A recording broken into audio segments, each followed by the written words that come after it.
Venetti, thanks very much for coming down. Okay. You're a Money Hill man, born and bred, is it? I am indeed, That's Liam, yeah. Money Hill, Garristown, County Dublin. It is now, it's Money Hill, Primus and Ashburn, County Meath. Oh, is it? Excuse me now. Was there many in the family, Venetti? Just the three of us, Liam. Myself and two sisters. And Olive and Goretti, yeah. oh yeah. And your mum and dad were originally from, were you saying they were originally from Garristown? Yeah, in their area, yeah. Daddy was brought up in Garrison, yeah. And your mum was around the same area, Yeah, was she? yeah. She was a Vezette, so she was, yeah. Where did you go to school, Venetti? Primary school? Went to primary school, Liam, in Curraha. Oh yeah. And your secondary school? Secondary school was in Garriston. There was no such thing as college then, was there? You didn't? Not very much, no, no. If you went to vocational school, that was the height of it, like, yeah. Who would you have palled around with then in school? Oh, she had a great lot of friends, Liam, so had. Was Ray Coyle, was he in your school or in your class? Ray was a year or two ahead of me in Curraha. Oh, was he? He maintains that he's younger than me, but I don't think he is, though. He always says that to me, so I don't think so, no. So what, the other boys that live around here, who else was in your class? Well, any of the Bannersbys in your class, or? In Curraha, not really, no. Woody Flynn, Mick Marmion, yeah. Richard King was in my class, Martin Duffy, Alan McDermott. Very small class. Was it? Then with a few girls as well, like, you know what I mean. Who was your teacher back then? Back then, when we started off in the small rooms, we just called it with Mrs. Toole, and then we went to the big room down with Mrs. Lennon. That's an old She taught a lot of people around She here. taught everyone. She taught even my mother. Oh, did she? She did indeed. Was she a stern woman, was she? She was a very stern woman, yeah, but a good teacher, yeah. Yeah. And she taught my mother-in-law, so she did as well. She taught a lot of She did, yeah. here. She was a good while in Curraha, so she was, yeah. What about playing football, Venetti? You underage. You were saying, were you with Donamore? Is it? Yeah, we played there's no underage in Curraha, because Curraha and Donamore were amalgamated at that time, the parishes, so we played underage with the Donamore. There wasn't that many from the parish, only myself and Woody Flynn played for a good while, and in later years then Declan McCann came on the scene. Declan lived over beside me there. Big Declan McCann. Big Declan McCann, yeah. Was he any good of a footballer? Because he maintains he was one of the best midfielders that ever come out of the place. Yeah, he was a good midfielder. He played in the goals as well. Like, yeah, Did yeah. Some lad said he caught a ball one day in Navan and he kicked it up and he caught it again. So, yeah, good footballer, Declan. Yeah, very dedicated fella. Yeah. Someone else told me before that if he's not lying on the ground, he's getting up off the ground. That's it. Yeah, but he was good old goer. Yeah. I remember seeing him playing actually with my father. The two of them played midfield for Curraha. You'd swear the two of them were playing against each other. That's right, yeah. They're very awkward. Them. Very awkward, yeah, but yeah, he had a good pair of hands, Declan, yeah. What about the socialising end of things, Venetti? Where would you have hung around in? Oh, in my time. Or Ashburn or? We hung around, and there wasn't that many places then, Liam. In your teen years, like, yeah? Yeah, we'd go to the Snail Box, like up to Patsy's here, and you'd go to Garriston, so you would, and you'd go down into dances in Navan. Yeah. There'd be always there'd be barn dances on then them years as well, back in the 70s, and you'd carnivals in Garriston, carnivals in Shockland, carnivals in Rollerstown. Yeah. Yeah, and we'd go around the whole lot of them, yeah. You've been scalping in them places? Oh, there would be scalping. It continued from one night to the next night. Yeah. And there'd be old football involved as well, like, you know, and maybe a lad gave you a belt the previous Sunday, you'd see him there and you'd reprimand them as well, like, you know, and yeah, but it was good little crack, good banter, nothing. Shake the hands after. Shake the hands, and you meet up then in a few weeks' time and you play them again, and yeah, it was all forgotten about Liam, yeah. Were you involved in many decent games? I know you were involved in the 75 junior final, wasn't it? The junior final, Liam, in 75, yeah, we played St. Pat's, the Mullen Blow in Navan, yeah. Yeah.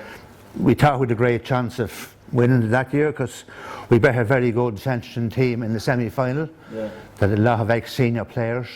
We thought we had a great chance, and we turned up in Navan, and things didn't just go right for us that day. Yeah. We lost our midfielder Brian Daly after probably 20 minutes with an ankle injury, and then Stamullen got a couple of goals, and again they were on a play, and we hit the goal, the back of the post with a good shot from John Dowling. There was a great battle that day with Sean Galway and Red Collier. Oh yeah. Red was full back, Sean was full forward, like, so good duel there, yeah. Sean was a big man. Sean was a big man, yeah, great man to play beside. And I tell you one thing, you weren't doing your things there with Sean, you were He let you know. He let you know there and then, or after the game, but a great player, yeah. And then the following year, they won it in '76. The following year then we went up to a junior A, the following year and won it in '76, yeah. We got a good few players that year then came in to join us. Yeah. We got some like Terry McDonough, great player, Kevin Connell, super player, Yeah. Tom McHugh, Ray Prendeville. We got a new goalie that year, and Damien White from Screen. He came to play with us. Oh yeah. And we had a great year that year. We won the league as well. At least 10 or 12 tournaments. We're kind of unbeaten that year. Yeah, we had a great run. And who would you say was the best Curragh footballer that you played with? Well, I played a good few now. Before all these heavy men came, Shay Donnelly was a super player. Yeah. One of the best you could have. I remember seeing him playing. Centre field man, brilliant player, ex-Dublin footballer. Yeah. Coming back playing with Curragh junior football. Yeah. Super player. Then Kevin Connell, when Kevin came on the scene, great player. Yeah. Ray Prendeville, Tom McHugh. They were county men. Yeah. Senior men, like, you know. What about in the current team, say from now back 5-6 years ago? Who do you think was one of the better players to play in the club? And you've seen a lot of the games, haven't you? Seen a lot of the games, yeah. Actually, what they've done last year was amazing, wasn't it? I mean, Brilliant year, brilliant. Like, I'm talking about '76. Yeah. We won it like this year, gone out, brilliant year. Yeah. What could you guess? You could name 10 men, 12 men off that team, like, you know. They're fantastic. Fantastic, even the underage, the young guys and all, like, was out of this world. Right, I think, isn't it? The future's bright, Liam, yeah. And as you see there, under 12s, 14s, minors, 16s, Yeah. they're all coming up there, and long may it last, like. So, you got married in 1970, was it? 75, no? 1975 I got married, yeah. Got married to Nora's trainer, yeah. Where was Nora originally from? Nora's from Kenston, Liam, so she was, yeah. So you got married down in I Kenston. got married in Kenston, yeah. And, Who was your best man, do you remember? well, Or did you have a best man? we did, yeah. Parry Tierney and my brother-in-law, Bertie McGuinness, yeah, were the main men, yeah. Targe. Played football as well with the club. Yeah, Tar's a great friend of mine, still is. We get on great together, and we're always on the phone chit-chatting about the present Curragh team, and Staunch Curragh man, never misses a match, and No. yeah, it's a great pal of mine, great friend. Yeah. Where was you went on honeymoon? The honeymoon went to the Glen Eagle in Killarney. Oh my God. Yeah. We've had So a few mentions of that actually. yeah, that was where we went, Liam. Yeah. Mr. Coyle went down that area. That's right, He's Mr. been going Kyle. ever since. Yeah, he's going down every year, yeah. So he is, yeah, a good old spot. We went back there for our 25th there as well, like, you know, so yeah. Great spot. Great spot, lovely part of the country. Come back to football just for a second. The Meath and Dublin saga in 1991. Do you think it'll ever be repeated, Venetti? Well, I don't think beating Dublin will ever do 4 again in the road the way we were going at the moment, like, but yeah, they were 4 great matches, Liam. Yeah. They were absolutely hounding us, You like. went to them. Unfortunately, I was working at that time. I only got in to see one of the matches, Liam. Yeah. At that stage, I was a barman down in the Beck Dowlings, down the road there, and unfortunately, there were Saturday and Sunday matches, so I had to work, like, you know what I mean, but It's a different game now, isn't it? different game completely, yeah. Yellow cards and Yellow cards, black cards, and so look at it's referees, players don't know where they are, like, you know what I mean. So, like back then, it was, you know, it was football. yeah. Now it's all handbag stuff. I call it handbag stuff now. Like, you know what I mean. The good is going out of the game. Like, you know, I think there's no direct football at all now. It's all across the field, back to goal, yeah, you know, and there's no long frees anymore, like, you know, short frees, like, you'd near Brian Stafford now, like, you know what I mean, or a Mahi McCabe behind them boys, like, you know, it's all, yeah. That's another question I was going to ask you there. Who's your favourite Meath footballer that you watched down through the years? Well, going back to... Name one. I know it's hard, but is it hard to pick out one? It's hard to pick out one name, yeah. Well, back now in the 60s and all, you had some great players there, like Greg Collier was a great player, like, you know what I mean, that's like, you know, a super player, like, you know what I mean, and then went on up other years then, like, and you'd Mick Lyons then, you'd all them, that era, Robbie O'Malley, Mark O'Connell, like, you know, they're great player, Liam Harnan, and... That area you're talking about there now were just hardy footballers that could hit. Yeah. Now, a row starts and there's 30 lads in the middle of the field, there's never a punch throwing. No. It's all pushing, shoving, and you know, it's not And that's every county is the same, like, you know me. It's not just Meath or Dublin. Every county is the same, like, you know. If you picked the best midfielder that played for Meath down through the years, would John McDermott be up there with him? Oh, John McDermott, of course he would. Brilliant. I asked this question before. Do you think he was ever replaced? Not up to now, no. Never doubt. No. And then before John, then you had Jerry McEntee, Liam Hayes, brilliant players, like, you know. Yeah. Oh, you're great midfielders, like, you know. Like, there's a couple of days, like, even forget about Jimmy McGuinness and them, like, you know what I mean? Yeah. Good players, like, doing. They're all big. Big men that could handle themselves, like, you know, and begin to trouble, like, they can, you know, beat their way out of it. Yeah. You know, like, and now, like, lads invite trouble, like, you know. And Yeah. You're up in, you're in Taylor Park now. I'm in Taylor Park now, Liam, yeah. Were you mostly on the bar work and in the buildings that you done down to the... Yeah, I done a lot of bar work. I was a barman here for Patsy back in the 70s when I got married, just part-time work. Oh, yeah. I worked in the Snail Box then as a full-time barman then back in the late 70s.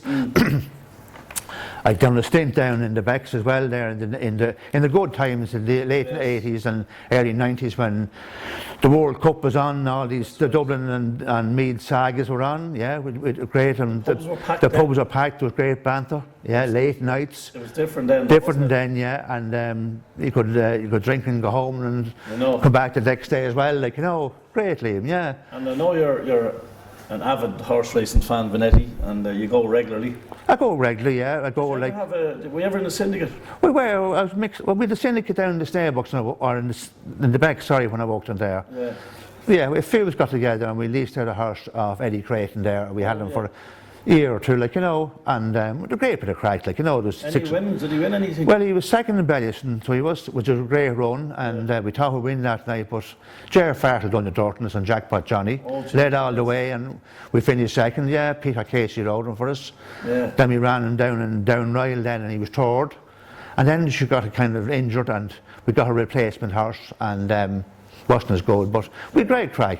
We had great times. Norman Williamson rode for us there once, and Philip Fenton rode for us, like, you know, and yeah, we got around the country a good bit. Great out interest. I'm still interested in it, like Liam, like, you know. And were you there the night? That Better Style won? I was indeed. Were you in the Becks? I was in the. No, I wasn't working that for Tommy. No, I was socialising it. Yeah. I think I left it around 4 o'clock in the morning. That's right. So lads there for a couple of days, I think. Actually, there was. Yeah, there was. Yeah. Was it Charlie Swan rode it for Tommy? Yeah. For Tommy. That's right. And Tommy O'Neill trained. Tommy O'Neill up in Garrison trained it. Yeah. Yeah. What year was that? Do you remember? Was that 89 or 90? Was it in around the days? Yeah, in around that. Yeah. But do you know? I want to ask you a couple of questions. What did you do when you retired, Venetti? Did you just take it easy? Well, probably when I retire, probably I've plenty of grandchildren to look after, Liam. Yeah. How many have you actually? Well, I've 6 at the moment. Yeah. Please God, now there's 7 now in September. Oh, very good. Yeah, and. Yeah, I like doing my garden, and and then like going off for me weekend breaks and my holidays and that. And a few pints. A few pints and a few race meetings, and you know. Let's say if you won €1 million on the lotto tomorrow, what would you do with it? Oh God. Don't go racing. There'd be a lot of people coming looking for me, I'd say. Yeah, I'd probably share with my daughters and my family, like, you know, and that. I wouldn't go mad now. No. Definitely wouldn't. Too much. Wouldn't change me. No, I wouldn't get into horses around that. No, or you know. Would you not? No. Does Declan McCann know much about horses? Well, he maintains he does. Anyway, I don't know. As you know, myself and Declan go racing a good bit. Regularly. We do. We go in the country racing. He knows the stuff. He knows the stuff. Yeah. And there's another man that we have to mention who's absolutely flying around. Is Shane Crawley. Shane Crawley, yeah, lovely chap. Very nice man. Lovely chap. I'm great to see him getting the winner last week over in Bangor. Like, you know what I mean? Great. Yeah. Did you have a motto in life, Venetti, or do you have a motto in life, or do you just... just live every day as it comes. Yeah. You're up in there. Up in the morning there, look off to work there, and you know, and yeah, great. And I ask a lot of the people that we've had a chat down here, do you believe in the afterlife? Is there something for us up there? Well, I hope there is, yeah. I hope there is. People are saying that though. They are saying it, yeah. So hopefully there will be, Liam, yeah. We'll have a bit of crack up there. And a bit of crack, yeah, more racing, sure, yeah. And what's your proudest moment in life, Venetti? Would you have one or would you have a few? You would have a few, like, probably having the 3 girls, like, you know, it was a great moment in my life, and the grandkids, and, you know, and, yeah, great. Don't forget your wedding. The wedding was a great occasion too, yeah. I asked Pat Coyle in his interview, I says, what's the proudest moment of your life? He goes, I think it was winning the minor with Meath every year. And I said, wasn't the Marion Deirdre? No, it wasn't Marion Deirdre, no. Yeah.